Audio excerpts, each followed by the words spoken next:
Okay, can anybody confirm that I am audible or not?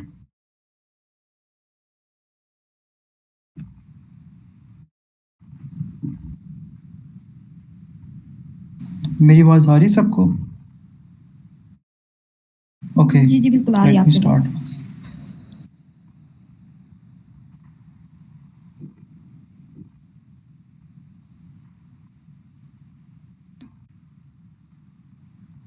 Okay, so today's topic is conditional execution in Python.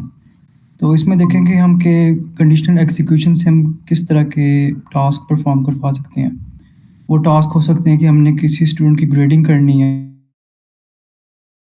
या हमने कोई list of number से maximum number या minimum number find करना है।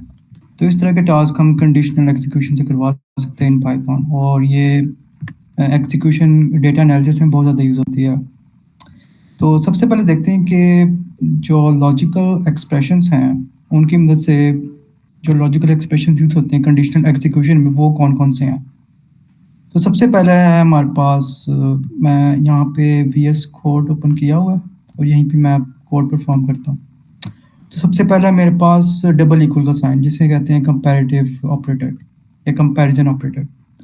तो मैंने मेरे पास दो वेरिएबल्स हैं और उनके अंदर मैंने कोई वैल्यू असाइंड की है, y x is equal to 2 and y is equal to 3। अब मैं देखना चाह रहा हूँ कि इन दोनों वेरिएबल्स में जो वैल्यू है वो सेम है कि नहीं। तो मैं यहाँ पे कंपैरिजन ऑपरेटर यूज़ करता हूँ। तो पाइथन ने मुझे फॉल्स का आउटपुट दिया है और इस फॉल्स के आउटपुट को कहते हैं बूलियन एक्सप्रेशन। तो मुझे बता रहा है कि ये दोनों जो आपने कंपैरिजन किया ये फॉल्स है, यानी ये दोनों इक्वल नहीं है। तो इस तरह के एक्सप्रेशन को कहते हैं बूलियन एक्सप्रेशन। तो इससे हम इन ऑपरेटर्स को यूज़ करके काफ़ी तरीके के कंडीशनल एग्जीक्यूशन कर सकते हैं और डिफरेंट तरीके के टास्क परफॉर्म कर सकते हैं। इसी तरह के कुछ और ऑपरेटर्स हैं, जैसे कि मेरे पास y is not equal to x is not equal to y। इसको मैं कमेंट में लिख लेता हूँ, x is not equal to y। तो उसने कह दिया यस इट इज़ ट्रू कि x और y दोनों बिल्कुल डिफरेंट हैं, दोनों की वैल्यू सेम नहीं है। इसी तरह एक और ऑपरेटर है जिसे कहते हैं x greater operator, greater than operator, x is greater than y। अब ये देखते हैं कि ये ट्रू है कि फॉल्स है। तो ये फॉल्स है, इसे कहते हैं। तो इस ऑपरेटर को मैं इस एक्सप्रेशन को कह दूंगा कि x is less than y, x is greater than y। इसी तरह नेक्स्ट है बिल्कुल same, x is smaller than y, x is smaller than y। तो पाइथन ने कह दिया इट इज़ ट्रू कि x जो y से भी छोटा है, उसकी वैल्यू, उसके अंदर वैल्यू है उस वेरिएबल के अंदर, तो वो उससे ज़्यादा है, y की वैल्यू x से ज़्यादा है। इसी तरह एक और ऑपरेटर है, x is greater and equal to y, या x इज़ ग्रेटर देन और इक्वल टू y। तो उसने कहते नहीं, ये फॉल्स है, यानी x की जो वैल्यू है वो छोटी है उससे। इसी तरह एक और ऑपरेटर है, x is greater smaller and equal to y। इसको मैं कमेंट में लिख लेता हूँ, x इज लेस देन और इक्वल टू y। अब हमें पता है कि x जो है वो y से छोटा ही है, तो लेकिन इक्वल के साइन के बाद इसकी क्या इम्प्लीकेशन हो सकती है वो देखते हैं। तो उसने कहा दिया यस इट इज़ ट्रू, तो उसने इसी साइन को देखा कि हाँ ये छोटा है उससे, तो इसको ट्रू कर देते हैं, तो उसने ट्रू का आउटपुट दे दिया। इसी तरह एक और इंटरेस्टिंग बूलियन एक्सप्रेशंस हैं, जैसे x इज़ y, इसका मतलब है x is same as y। तो उसने कह दिया फॉल्स, यानी दोनों डिफरेंट है मेरे को। एंड इसी तरह का x इज़ नॉट एक और ऑपरेटर है, तो x is not same as y।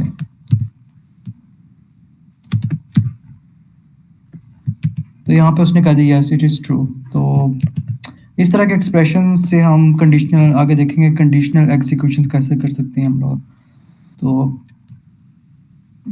ये कॉन्सेप्ट था बूलियन एक्सप्रेशंस का, जिसमें हमारे पास कुछ डिफरेंट ऑपरेटर्स हैं, जैसे greater than operator, less than operator, equal to operator और नॉट इक्वल टू, और जो मैंने बाकी ऑपरेटर्स बताए हैं।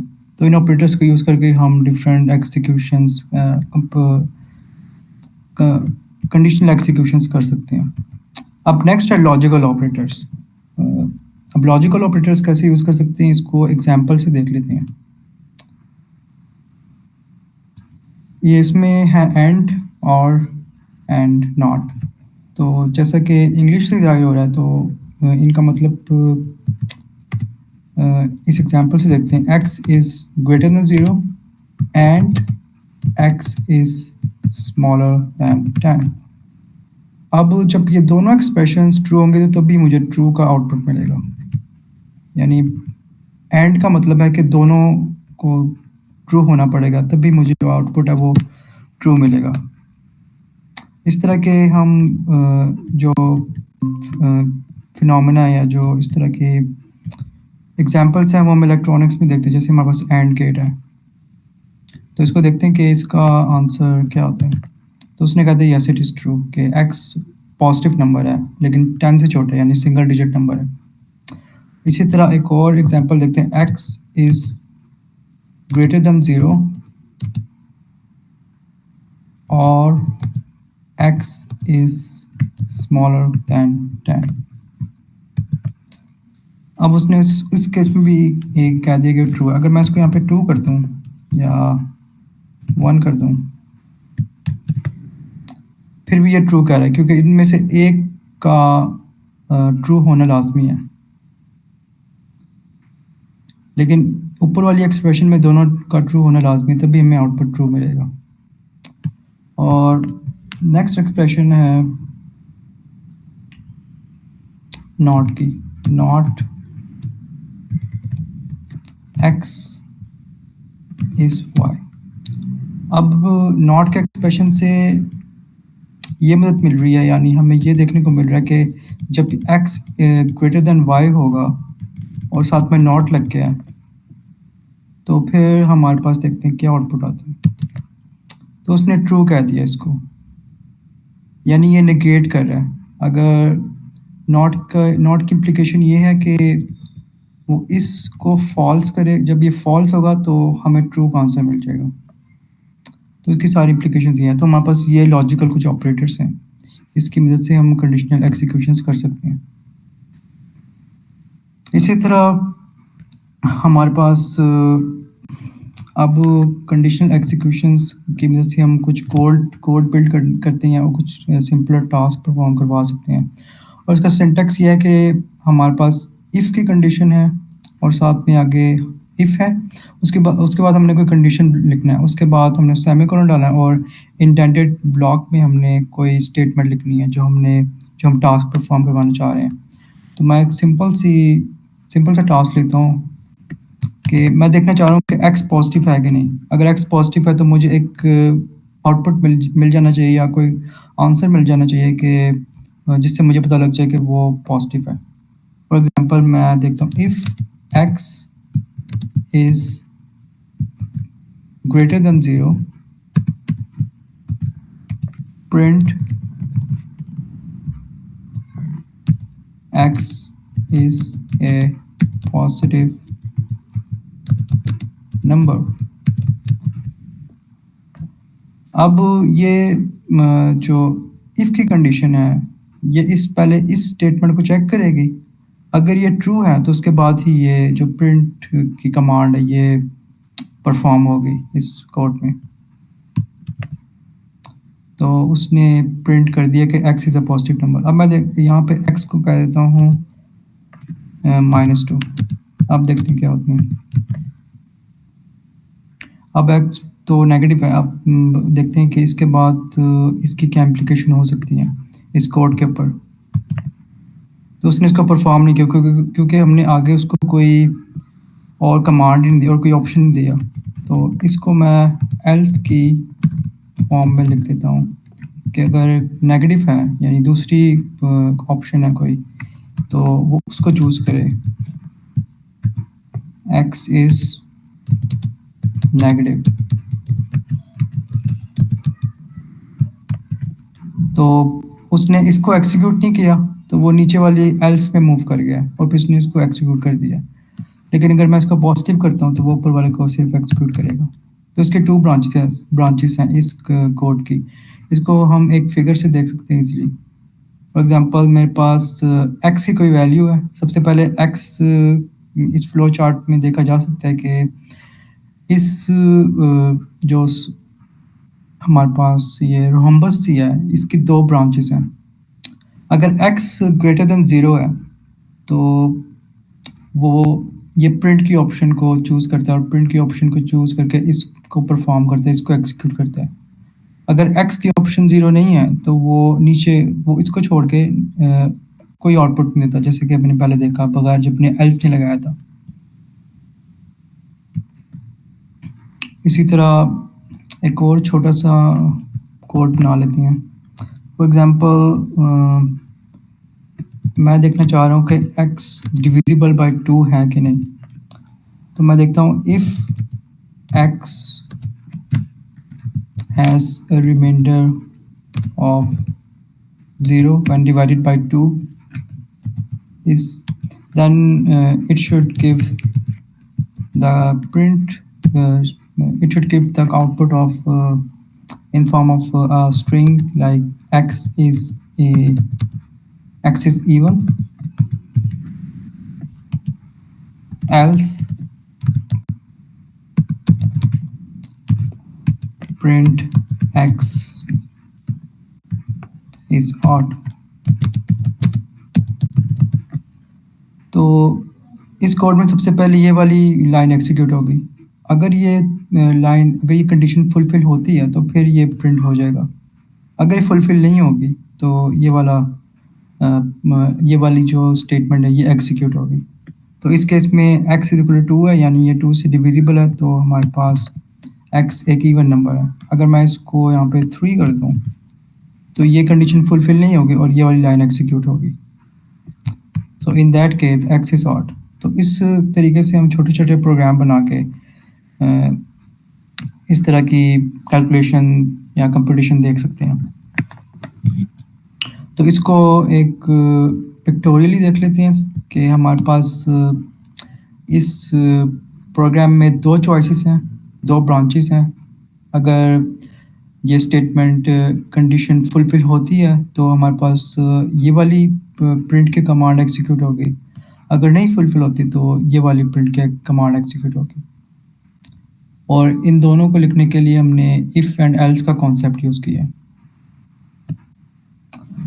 अब एक और अल्टरनेटिव हमारे पास ऑप्शन है। अगर हमारे पास यहाँ 2 से ज़्यादा ब्रांचेस हैं किसी कंडीशन की, तो उसको हम कैसे परफॉर्म कर सकते हैं।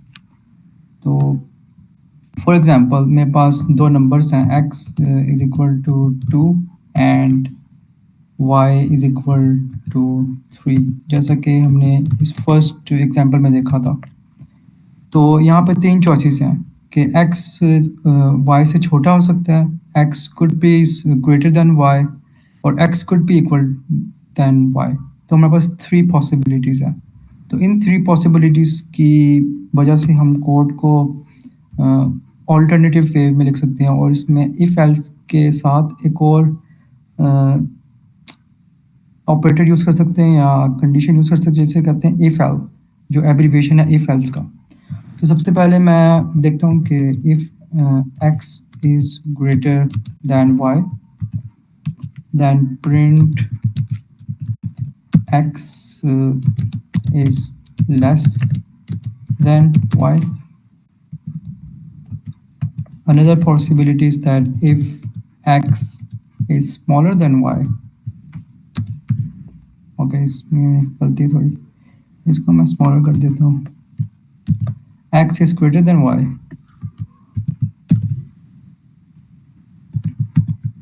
then it should print x is greater in apostrophe quotation marks, x is greater than y. एक अनदर पॉसिबिलिटी है, और इसको मैंने यहाँ पे इफ एलिफ लिखना था, एलिफ।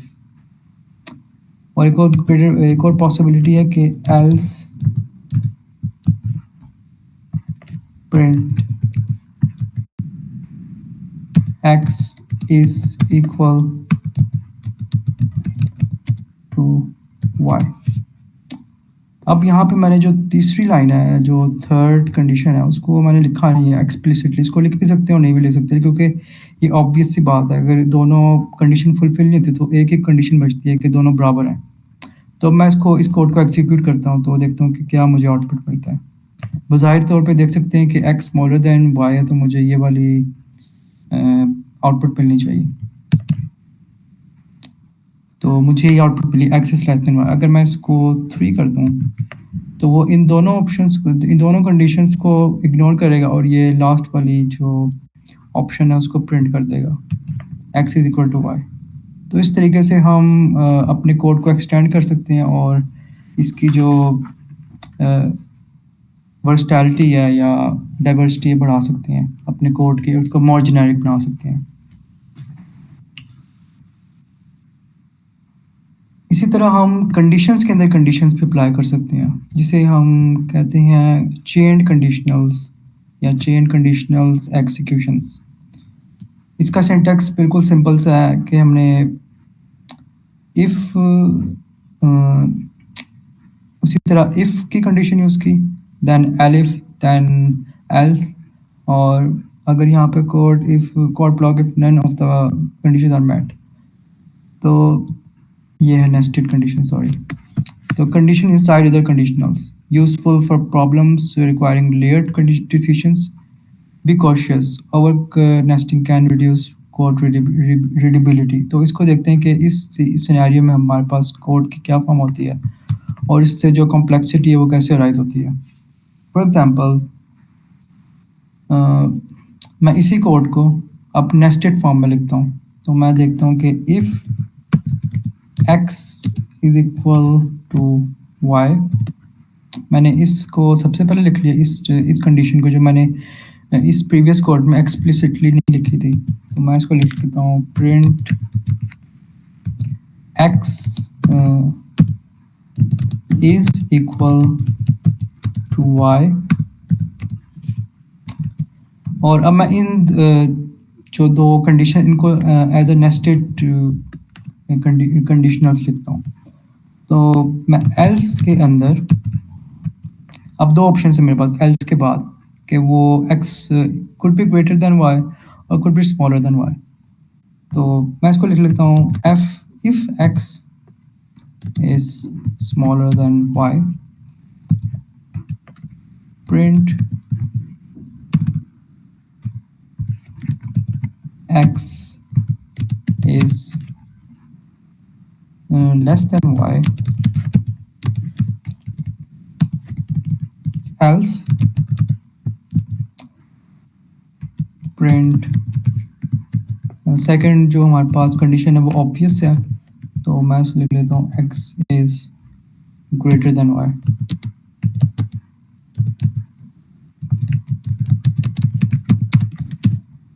और यहाँ पे मैं ऊपर थोड़ा सा स्पेस बना के x और y की वैल्यू दे देता हूँ। x को मैं 2 कह देता हूँ as previously, y is equal to 3। तो अब देखते हैं कि इसमें क्या हमें आउटपुट मिलता है।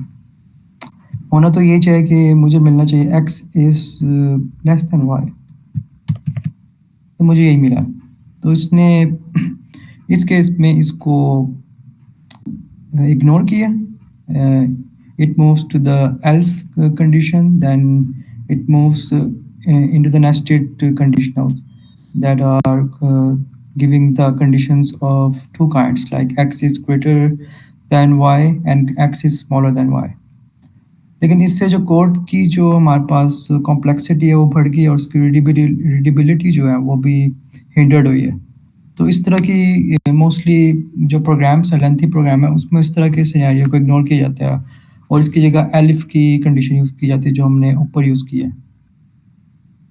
तो इसको पिक्टोरियली अगर देखा जाए तो इसको देख सकते हैं कि हमारे पास x is equal to y के बाद दो ऑप्शंस थी, या तो वो यस है या तो नो है।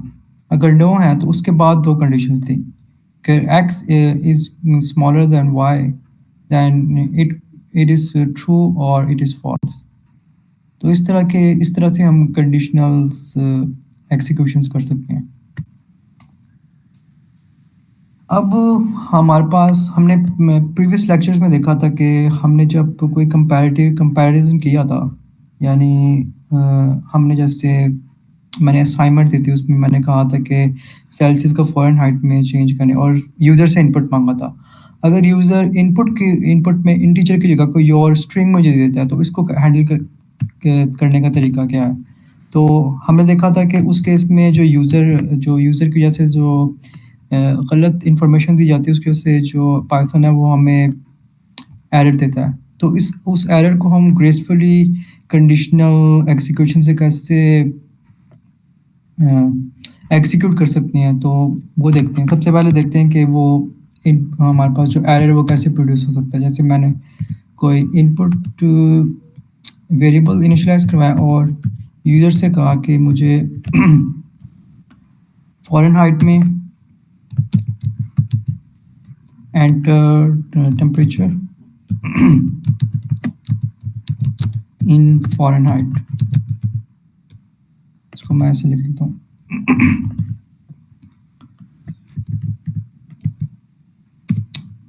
एंड देन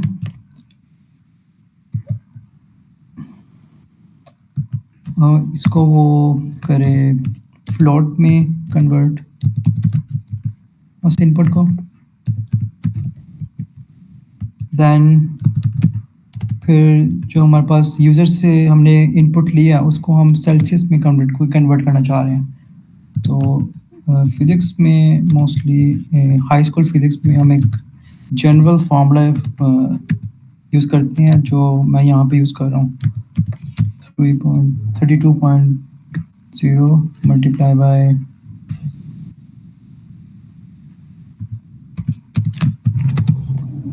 5.0 over 9.0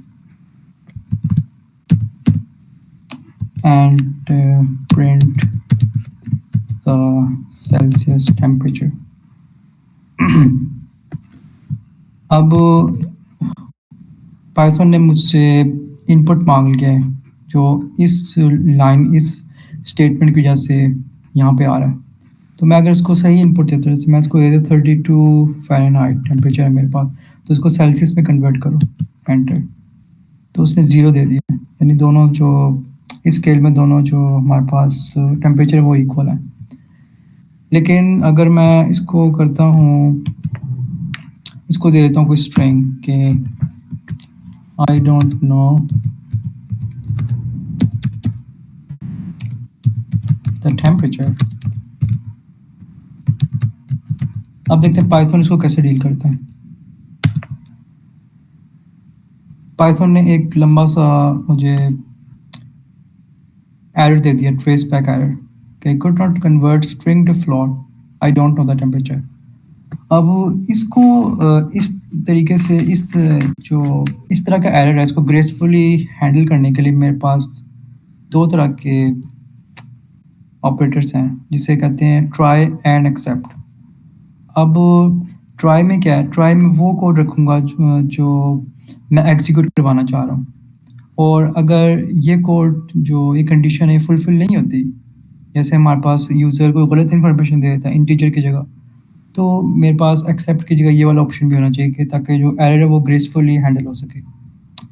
तो मैं क्या करूँगा यहाँ पे, यहाँ पे मैं करूँगा, इसको कट करूँगा,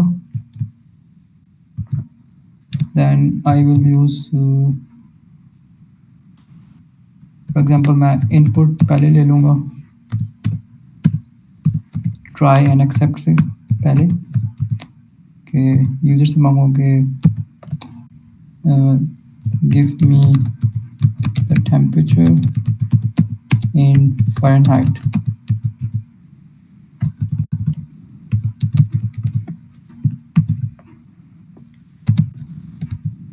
एंड ट्राई में मैं लिखूँगा जो मैंने कोड एग्जीक्यूट करवाना है, जो मेरा डिज़ायर्ड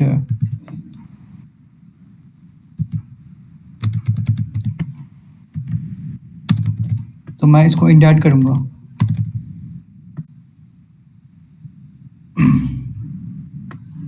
और एक्सेप्ट में लिखूँगा कि अगर कोड सही एग्जीक्यूट नहीं होता तो वो एक एरर मैसेज जनरेट करवाए, बजाय कि पाइथन खुद मुझे वार्न करे कि ये इसमें गलती है।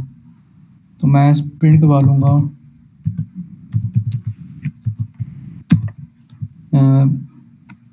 Give me the temperature in correct format. Okay, save करते हैं इसको and run the programme.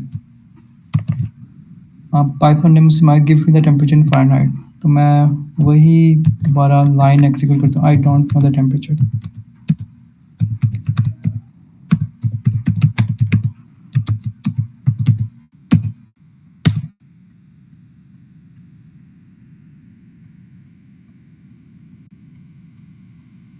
Again, I don't know the temperature. Okay, तो पाइथन ने इसको इग्नोर किया है ट्राई की अजम्पशन को, ट्राई की जो ब्लॉक, ट्राई के अंदर जो ब्लॉक है कोड है, क्योंकि ये इसको इसमें फॉर्म जो हमने यूज़र से यानी जो मैंने दिया इनपुट वो इंटीजर फॉर्मेट में नहीं है, तो पाइथन ने इसको ब्लॉक किया और उसने एक्सेप्ट की जगह एक्सेप्ट के अंदर जो कोड है उसको एग्जीक्यूट कर दिया। तो इस तरह हम जो एरर्स है वो ग्रेसफुली हैंडल कर सकते हैं with the help of try and execute. तो इससे हम we could prevent program crashes and provides meaningful error handling. तो इससे हम बता सकते हैं यूज़र को कि पॉसिबल एरर्स आप क्या दे सकते हैं, और अगर आपने if you have given some wrong information to the code or the program, you could easily get help from the program। तो इस तरह से हम एरर्स को ग्रेसफुली हैंडल कर सकते हैं। तो डीबगिंग वही है कि अगर हमने अब तक जो एग्जीक्यूशन कंडीशनल एग्जीक्यूशन है, जो एरर्स हमारे पास पॉसिबल एरर हो सकते हैं, वो एक एरर हो गया कि हम यूज़र से इंफॉर्मेशन लें और वो हमें गलत इंफॉर्मेशन दे दे, या हम कोई आइडेंटिफिकेशन गलत लगाते हैं। तो कंडीशनल में यहाँ तक अभी तक यही हमारे पास एरर्स हो सकते हैं, तो इनको डीबग करना इतना कोई मुश्किल काम नहीं है। So that was all from my side, and for today's workshop, I will send the slides and the notebook and also the assignment or regarding that lecture in the group. Thank you very much. Okay, if anyone has any kind of question, they can ask in the chat box or in the form of voice.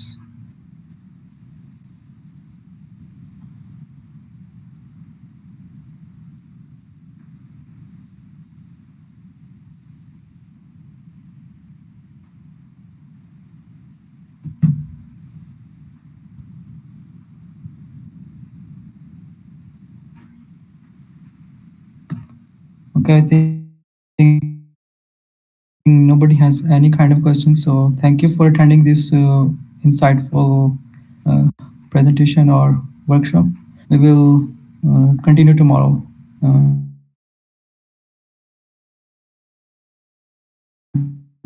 from another topic. Okay, thanks.